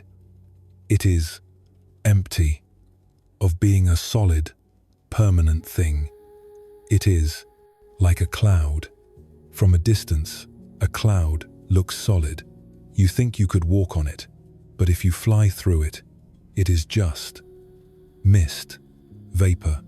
It is a combination of temporary conditions, physical sensations, thoughts, emotions, circumstances, all of which are changing, moment by moment by moment. Your insomnia is not a solid thing. It is a temporary constellation of conditions. It is made of physical alertness, mental activity, Papanka, emotional frustration, aversion, thoughts about tomorrow, memories of other sleepless nights, cultural conditioning about the importance of 8 hours. Remove any one of those elements, and the experience and changes. It is not a solid rock. It is a process. It is mist, and you are not a solid, anxious person. You are not an insomniac. That is a label. That is a story. You are a person experiencing the temporary weather pattern of wakefulness. Big difference. Shunyata is the ultimate non-doing. It is the ultimate letting go. Because what are you letting go of? You are letting go of the fight with a cloud. You are letting go of the struggle with mist. You are letting go of the belief that this temporary, empty, changing phenomenon is a solid, permanent, personal failure. Here is the final image. Your thoughts, your worries, your insomnia, they are the clouds. You are the sky. The clouds pass through the sky. They can be dark, stormy, and loud. They can be foggy. They can be fast and restless. But they never stain the sky. They never harm the sky. The sky is not afraid of the clouds. The sky does not fight the clouds. The sky does not try to get rid of the clouds. The sky just holds them. It provides a vast, spacious, accepting container for all weather. And it knows, Anika, that all weather passes. The sky remains vast, open, peaceful, clear. You are not the cloud. You are the sky. Rest as the sky. Let the clouds of thought just drift. Let's talk about what the Buddha called dependent origination. This sounds like the most complicated philosophical term, something you'd need a university degree to understand. But it is, in fact, devastatingly simple. It just means everything depends on everything else. Nothing exists by itself. Everything arises in dependence on causes and conditions. A flower exists because of the sun, the seed, the soil, the rain. It is not an isolated thing. It is a result. Your current inability to sleep. It is not you. It is not a personal failure. It is, just like the flower, a result. It arises in dependence on causes and conditions. Your wakefulness right now depends on that coffee you had after lunch, that stressful presentation tomorrow, your mother's health concerns, the phase of the moon, perhaps, what you ate for dinner, that article about sleep you read last week, which is now, ironically, keeping you awake. Do you see? This is not you. This is not a solid, permanent flaw in you. This is just a temporary constellation of conditions that has created wakefulness. Change any one condition, and the experience changes. This is incredibly hopeful. It means nothing is fixed. It means nothing is permanent. It means your identity is not insomniac. Your identity is the vast, open sky, and insomnia is just a weather pattern arising from very specific, temporary, impersonal causes and conditions. This is hopeful because it means you are not broken. You are just experiencing a complex set of conditions, and it is not personal. Your mind is not trying to torture you. It is just reacting based on causes and conditions. It is reacting to a long life of habits, of responsibilities, of caring. It is not personal. It is just a process, like weather, like a river, like a flower growing. This is why so many Buddhist stories emphasize this interconnection. It is the ultimate release from self-blame. You can stop asking, "What is wrong with me?" and start gently asking, what conditions are present right now? This is the shift from judgment to curiosity, from war to wisdom. And this brings us back to the Sangha, the community, because if your suffering is not yours, if it is just a human pattern arising from human conditions, then it is not separate from anyone else's. You are not alone in this. This is not a private, personal, shameful failure. This is the human condition playing out in your nervous system, and right now, in this very quiet, dark moment, countless other people are awake, lying in their own beds, staring at their own ceilings, wrestling with the exact same thoughts. What about my finances? What about my health? What about my children? You are intimately connected to all of them. Your struggle is their struggle. Your breath is their breath. You are not an island. You have never been. You are a wave in the great ocean of humanity. And tonight, the ocean is a little restless. You are intimately connected to all of them. Your struggle is their struggle. Your breath is their breath. You are not an island. You have never been. You are a wave in the great ocean of humanity. And tonight, the ocean is a little restless. There is a strange, deep comfort in this. A strange companionship. You are not separate. You are not isolated. You are part of an unofficial, invisible community of the sleepless, of the warriors, of the caregivers, of the people who have lived long enough to know that life is not simple. You are not alone in this. You are in the best of company. Feel that connection. Let it hold you. Let the sharedness of this be a comfort. You are one of us, and we are all in this together, breathing in the dark, just being. Let's return to a practice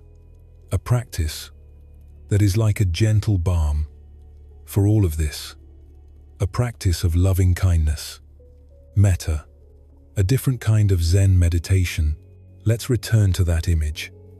In your normal, daytime, busy mind, you are like a small glass of water, and every anxious thought, every drop of self-criticism is like a drop of dark ink. It instantly turns the whole glass dark. Your whole world becomes anxiety. Your whole world becomes failure. The practice of metta is the gentle, intentional, and radical act of expanding that glass, letting it become a pond, a lake, a vast, deep, still ocean of awareness.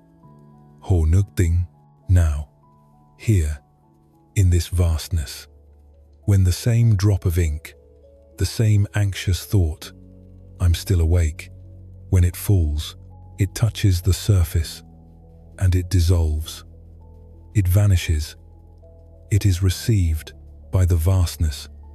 It is held by the loving, spacious water. It cannot stain the ocean. A single thought cannot stain the vastness of your true nature. So, let's practice. Right here, right now. You do not have to force a feeling. That is just more effort. You just have to gently offer the words. The words are the seeds. The words are the invitation. You can place a hand on your heart, if that feels right. Feel the warmth. Feel the simple, physical presence of you. And just silently, in your mind, like dropping flower petals onto the surface of this vast lake, offer these phrases. Start with yourself. This is the most important gardener in the garden. You. Offer this to this tired, frustrated, perfectly imperfect version of yourself. May I be peaceful. May I be at ease, even in this wakefulness. May I be safe from my own judgments, from my own harshness. May I be healthy and strong. May I be kind to myself, right here, right now. May I forgive myself for not being asleep. Just offer the words. Let them be a gentle rain. May I be peaceful. May I be at ease. It might feel strange. You might feel you don't mean it. That does not matter. The gardener plants the seed. They do not force the bloom, just plant the seeds. May I be free from this struggle. And now, let the edges of that lake dissolve. Let that feeling of peace, that wish for peace, begin to expand. Let it spread beyond your own body. Extend it to all the others who are with you in the vast, silent, invisible sangha of the sleepless. All the other souls lying in their beds right now, staring at their own ceilings, thinking their own thoughts, feeling just as you do. And to them, to us, you offer, may you be peaceful, may you be safe, may all who are awake right now find a moment of rest. May all who are worried feel their hearts unclench, even for a second. May all who feel alone feel this connection across the darkness. May you be at ease. And now, let the lake expand even further. Bring to your mind the people whose faces populate your worries, the ones you are carrying, your aging parents, your adult children, your friends, your family. Their faces appear because you love them. Your worry is just your love in a painful, tangled form. So, let's untangle it. Let's just offer the pure love. See them in your mind's eye and offer them at this kindness. May you be happy. May you be peaceful. May you be safe. May you be free from your own struggles, your own worries. May you be at ease. This is the practice of dissolving the illusion that you are a separate, isolated me. This is the antidote to that feeling of being a small, stained glass of water lying here in the dark. You are not a failure. You are not an insomniac. You are the heart of humanity, feeling what it feels like to care, to be connected, to love so deeply. And to them, to us, you offer, may you be peaceful, may you be safe, may all who are awake right now find a moment of rest. May all who are worried feel their hearts unclench, even for a second. May all who feel alone feel this connection across the darkness. May you be at ease. So, here is what this ancient path offers: a truth that is different from all those articles about sleep hygiene and stress management. It offers the profound, gentle, and radical recognition that sometimes being awake at night is just part of the human experience. It is not a problem to be solved.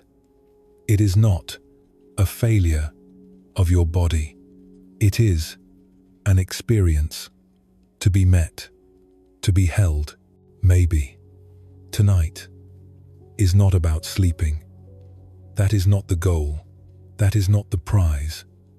Maybe tonight is about practicing.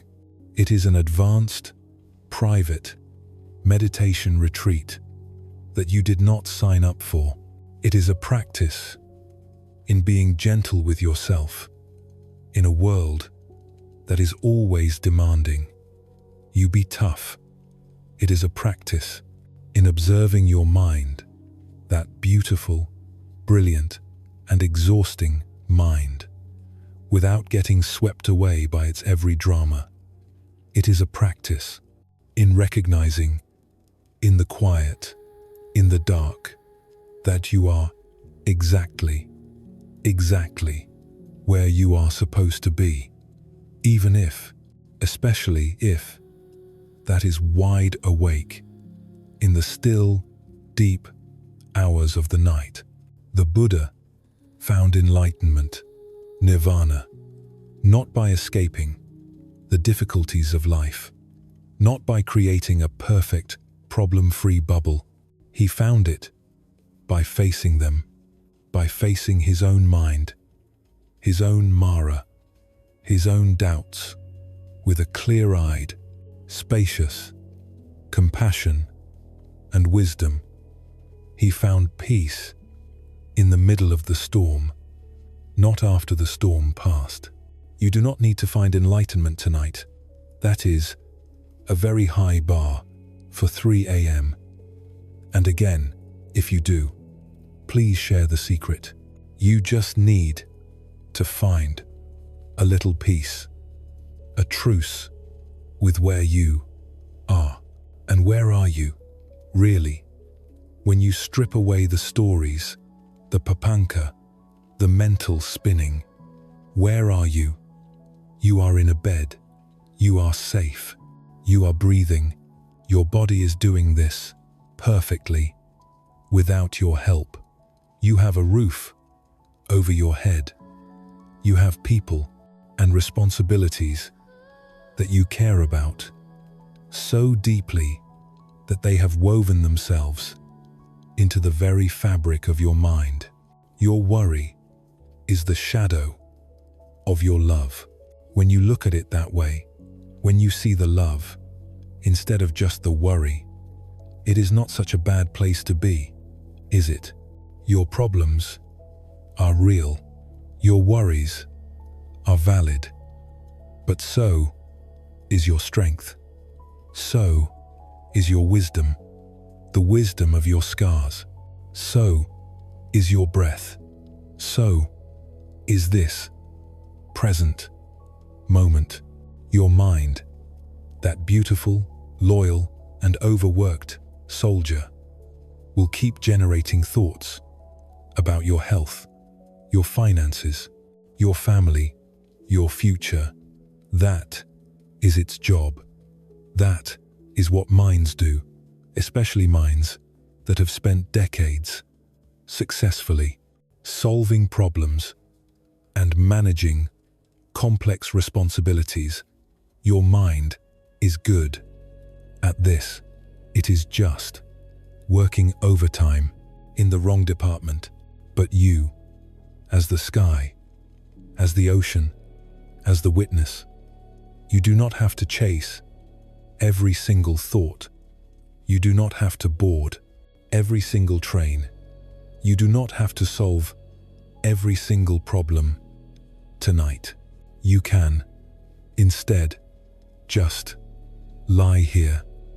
You can rest, resting in wakefulness, breathing, being human, sharing this silent, invisible Sangha with countless others who are also awake, also worried, also wondering, also just human. Maybe that is enough. Maybe that is the practice. Maybe that is a kind of profound meditation. Maybe that is exactly what the Buddha was pointing to all along. Finding peace, not by escaping life, but by accepting it. Sleepless nights and all. So, breathe. Notice your thoughts without believing all of them. Be gentle with yourself. You are the gardener. You are not the weed. You have made it this far. Through everything life has thrown at you. You will make it through this night, too. And if you do, eventually fall asleep. Wonderful. And if you do not, you will have practiced something even more valuable. You will have practiced being at peace with what is, and that is a skill, a superpower, worth developing. Whether you are 35 or 85, whether it is 2 a.m. or 2 p.m., whether you are in a bed or sitting under a Bodhi tree, the Buddha would approve, and he would probably remind you that tomorrow's worries will still be there tomorrow. You do not need to rehearse them all night. Now, let your mind rest, even if your body will not sleep. You have earned it. After all these years of thinking, planning, worrying, and caring, tonight you can just be. This is the first noble truth of insomnia. This is happening. The second, you are attaching to the idea that it shouldn't be. The third, you can let go of that attachment. The fourth, here is how.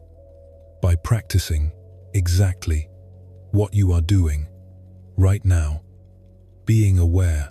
Maybe that is enough.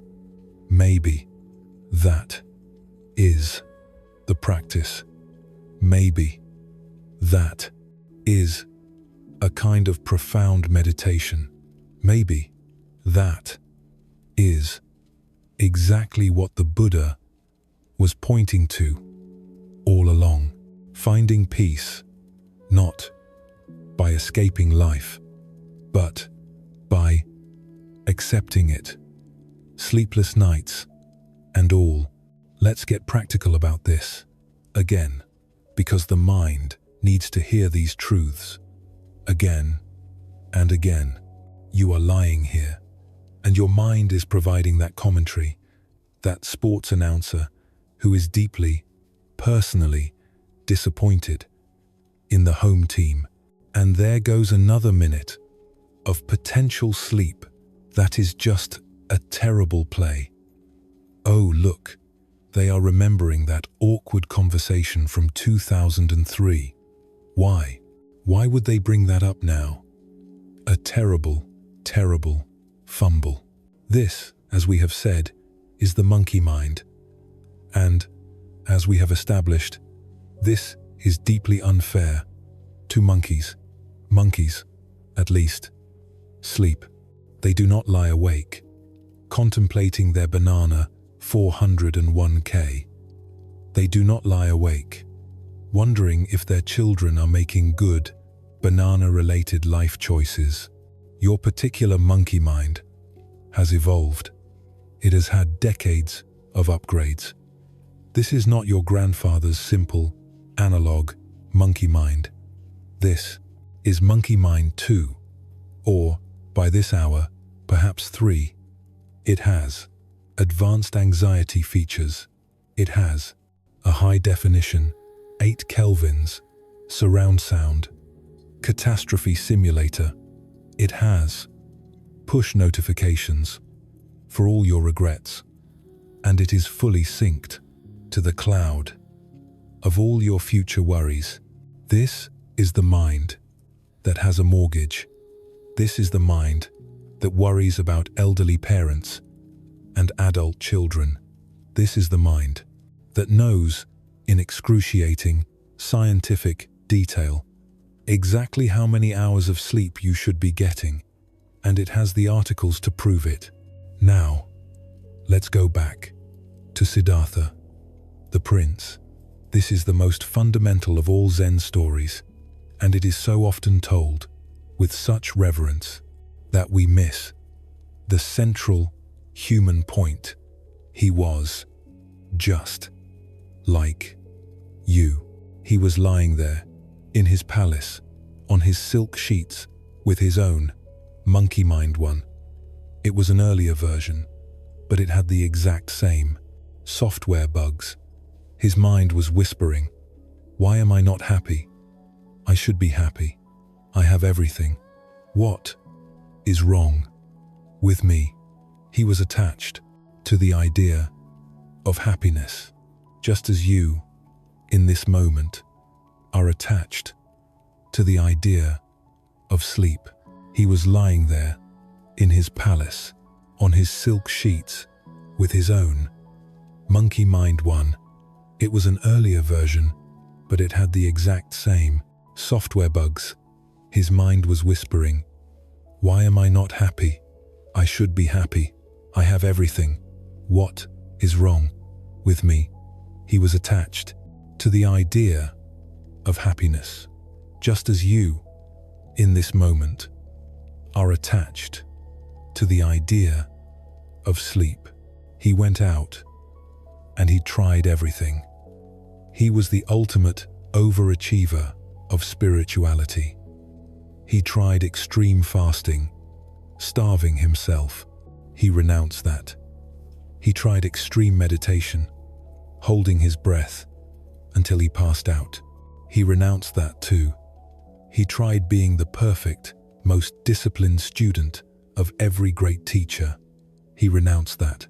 And finally, as we have said, he just Saturday, down under a tree by a river, and he made a final renunciation.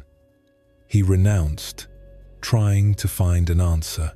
He renounced the idea that his mind needed to be fixed. He renounced the idea that he needed to become someone else, an enlightened person. He just Saturday, and he decided to watch the party, to watch the Papanka, to watch the monkey mind, to watch the guests. He did not try to kick the guests out.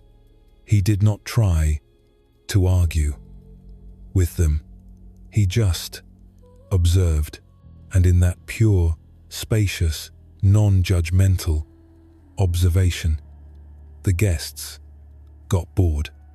The music faded. The anxious thoughts, having no one to argue with, no one to convince, they just dissolved. He discovered that thoughts are like guests. They only have power if you engage with them, if you serve them drinks, if you argue, if you believe their stories, if you simply sit and watch them. They eventually leave. They have to. Anicca, impermanence. This is the secret, hidden in all Buddhist stories. So, here you are. You are Siddhartha. Your bed is your Bodhi tree. Your monkey mind too is the great demon, Mara, whispering all your doubts. This is stupid. This will never work. You are not a Buddha. You are just a tired person who needs to sleep.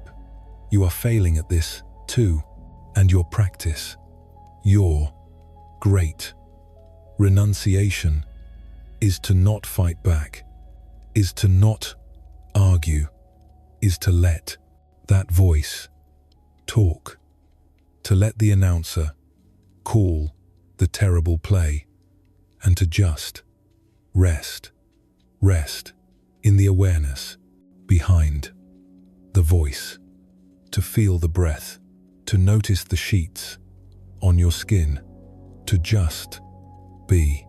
This is not a passive act. It is the most radical, courageous act of all.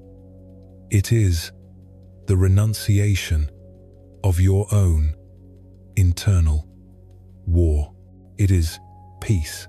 So, here you are, lying in bed, an involuntary student of Buddhist philosophy. The cosmic joke, the one that makes the masters smile, is this: the peace you were fighting so hard to find was the peace that was here all along, waiting beneath the noise. The wakefulness you were treating as an enemy was, in fact, your most dedicated teacher. This is the heart of all Zen stories. This is the secret of all Buddhist stories.